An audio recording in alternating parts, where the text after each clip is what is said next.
काश काश मेरे पास भी दोनों बाजू होती तुम लोगों की तरह, तो आज मैं भी काम कर रहा होता। यार तू क्यों टेंशन ले रहा है यार, जो होता है अच्छे के लिए होता है ना। अभी वो क्या पड़ा हुआ है? अबे चेक कर तो जा देख। अरे भाई ये क्या चीज है? यार पता नहीं क्या है। ऊपर ऊपर से हमारे कुछ पड़ा हुआ है। अबे अबे तू कौन है?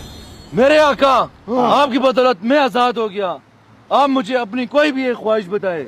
जिन भाई यार हमारे पास तो सब कुछ है, हमारा दोस्त है, इसके पास एक बाजू भी नहीं, और ये जो भी आपसे मांगे ना आप हमारी जगह इसकी ख्वाहिश पूरी कर दो। हाँ जो हुक्म मेरे आका।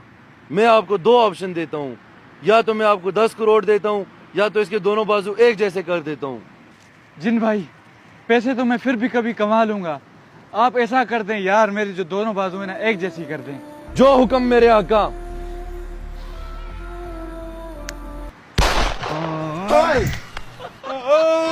क्या हो गया? अबे जिन ये क्या किया तूने?